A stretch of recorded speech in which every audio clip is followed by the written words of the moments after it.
Welcome to October's Horoscope for Knitters. I'm Katie Rempe, designer of Light from Lantern knitting patterns and host of the Knit a Spell podcast. This month, I'm excited to use the brand new 3rd edition of the Northern Animal Tarot deck. So I'm going to go ahead and do a little bit of an unboxing, and then we're going to use it to draw cards for each sign of the zodiac. First of all, this bag was hand printed by Linda, the deck creator, so that's a cool little bonus. Inside, we have information about the 3rd edition of the deck, and it's wrapped up so nicely. This little dragonfly paper. Ooh, da-da! Look how beautiful. Oh my goodness, I love it. If you're like me and you've had the previous edition of this deck, you'll notice this one is a little bit smaller, and since there are extra cards, like over 100 cards that come with this deck, it makes it a lot easier to manage all of them together. Linda also numbers all of them. I got number 208 out of 1,000. And I'm going to learn from my mistake last time and open it from the bottom instead of the top where there's the seal tape. Ooh, comes all nicely sealed. Ooh, even the quality of the box is very nice. And it's all printed on the inside. It's beautiful. Such a nice contrast to the blue on the outside. It's this gold inside. Let's open the cards. Ooh, okay, another immediate difference from the previous edition. This linen texture paper. Oh, I love it. Wow, the old cards were also very vibrant, but these are like very, very vibrant. I think maybe they were tweaked a little bit, but also maybe the paper is helping, and wow. So let's take a look at a few of the cards, and then I will shuffle them up, and then we will dive on in. So here's the Fool. We have the Magician.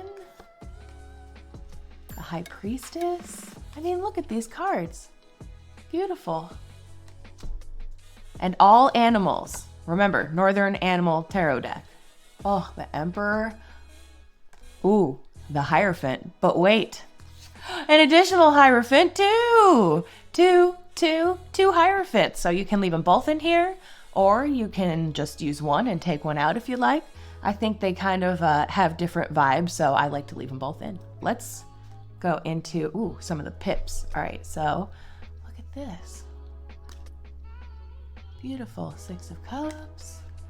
7 of Cups. Here, let's jump again. Oh, Queen of Swords.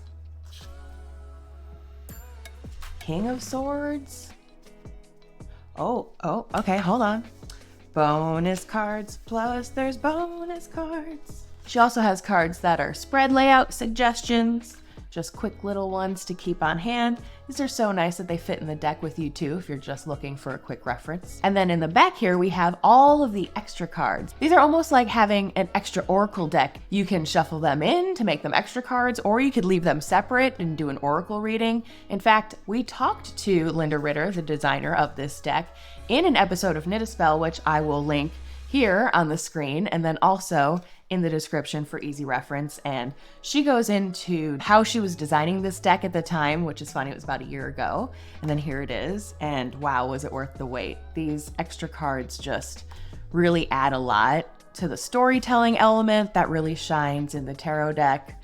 So if you've been waiting for this one to come back in stock, this is, I think, an edition that you'll really, really like having. Even if you've had a previous edition like me, I love this. Like, this is a lot more travelable.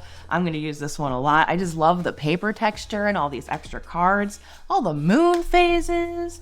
You had a troll on a bridge. You had a Sasquatch. I mean, what's not to love? So now that we've gone through the deck a little bit, I'm going to take out these extra cards, and I'm going to shuffle all of these together, and then we're going to pull cards for each sign of the zodiac. So let's get to shuffling. How do you shuffle a new deck of cards? Leave a comment below. That linen texture, it's not too slippery and it's not too sticky. Good mix. Rejoin me in a minute when I've got all these shuffled. All right, I have shuffled and shuffled and shuffled, and I'm feeling confident that now is the time that we are ready to pull those cards. So let's start with you, Aries. What do we got? Ooh, we're starting with Judgment. Use discretion about where you're going to put your energy and what projects you're going to allow to take your attention. Lots of projects may seem mesmerizing right now, especially as we're going into one of the coziest seasons to knit after the summer session. But maybe this is a good opportunity to start on some of those gift projects, so that we're not waiting until December. Like I'm one to judge. But you do you, Aries. There may be a project that's been laying dormant in your stash for a while that could use to see the light of day again. And so make sure you're looking at things that maybe are almost nearing completion. Those could offer you a little bit of extra energy to take on a new project or to even finish another project. All right, next we have Taurus. And for you, we have the Fool. Ooh, October is a great time for new projects, new beginnings, new yarn, new people to knit for, maybe a new class coming your way. Are you going to be learning a new skill this month?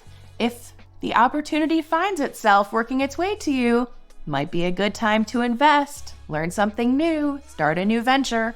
Maybe there's even an opportunity to start a new complementary craft that also uses yarn that you could do knitting and crocheting or weaving or who knows what together. Either way, this is a sunny month of new beginnings for you, Taurus, so embrace that energy. Next, we have Gemini, and for you, we have the Queen of Wands. Gemini, you know exactly what you want to be working on, and it's going to be bringing you a ton of joy. Lean into the area where you really have expertise. So if you really love doing cables or color work, lean into those skills this month and you will really shine. It also looks like you're impressing people with all these skills, so don't be surprised if people request some knitted items from you this holiday season.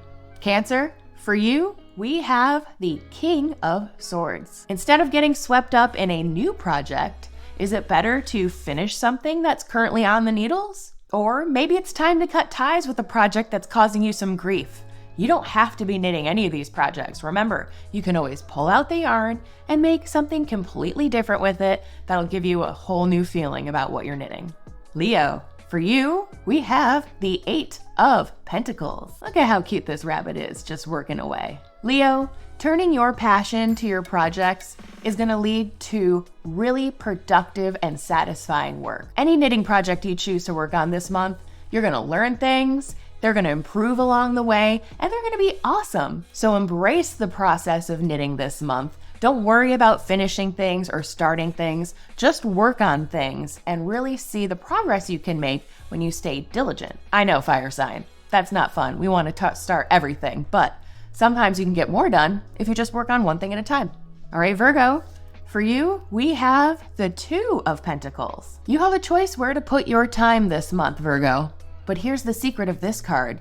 You can walk and chew gum. That's right. You can multitask.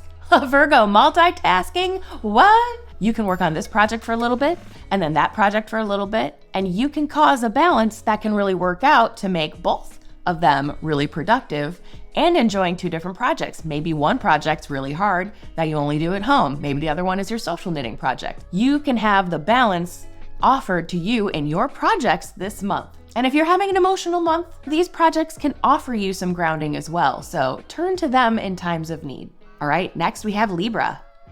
The 7 of Swords, interesting. Libra, you're smart and you know how to prioritize your time. Things are about balance for you. And so here you notice this crow, he knows he can't do all of those projects at once. So he's just taking what he can carry, doing the ideas that he can carry out right now, and leaving the other ones for later. This is a crow that is using his time wisely as opposed to some of the other guys over here who maybe aren't prioritizing their time or paying attention to the moving of time and letting ideas pass them by. So Libra, for you this month, I think brings the ability to make ideas happen as long as you're not trying to do too many at once. Don't cast on every project this month. Make sure to work on some of them, and others you can always do next month. All right, Scorpio, for you, we have, whoa, this is a bonus card in this deck. It's like the Sleepy Hollow tree. I feel like a Scorpio would love coming across this tree. It's kind of like, seems like it's dark and brooding, but probably is like really a cool tree, and it would be a best friend with a Scorpio. And so I feel like the message here is, if you've had projects that you have been working on that seemed scary or were giving you troubles, this is the month where all of that's going to come to light, and you'll notice that things that seemed scary were actually not that hard. So give yourself the grace to move past anything that might have seemed off-putting, and you will prevail. It's not that scary. Plus, don't you always feel awesome when you overcome something? It's the best. Next up, we have Sagittarius. Oh, and for you, we have the Five of Pentacles. This month, it might be a good idea to work on projects you already have. Source yarn from your stash. Be a little bit thrifty. Instead of spending, think about saving. Is there something from your stash you could utilize for a project? Is there a project that's like half done you could be working on instead? I think this is the month to be mindful of the dollars you're putting into your crafting. Capricorn, for you, we have the 10 of Pentacles. So many pentacles this month. For you, Capricorn, things are coming together in divine order. They're finishing up. There's going to be opportunities for social knitting, so make sure you have an appropriate project on hand. And really, this card depicts pretty much what the weather and atmosphere is going to be for the month. The leaves are falling, things are getting more brown. Maybe it's a good time to sit outside and knit before things really get cold or wet, depending on where you're living. And as an earth sign, I can't imagine you hate that idea, Capricorn. All right, Aquarius, for you, we have the 7 of Swords. Oh, sorry, the 8 of Swords. I can read. There are seemingly a lot of commitments and choices to be made this month. But remember, you are in full control. You don't have to be knitting any of these projects if there are other things in life that are too distracting. None of these are things that you have to knit. If you have like 6 projects in your whips pile right now and you hate knitting all of them, pull the yarn out, make it something new. You'll be surprised at the freedom it offers to just decide to end something, to give it new life. And finally, we have Pisces. And for you, we have the Chariot. I feel like it'll be snowy just like this here before we know it. Pisces, this month you know exactly where to put your time and how to get there. You could be traveling this month, and so remember to take a project along with you that is travel appropriate. Socks, hats, cowls, they're all wonderful projects to make while you're on the go. Plus, I know it helps me from feeling like I'm going insane and have no control when at least I'm investing my time in making a little something if I have to wait in an airport or whatever the case may be if one is traveling. You may be surprised at how much progress you make. That'll do it for the month of October. I hope these readings will help you have your best month of crafting ever. If you want to learn more about the tarot deck I used in this episode, it was the Northern Animal Tarot Deck. This is the 3rd edition.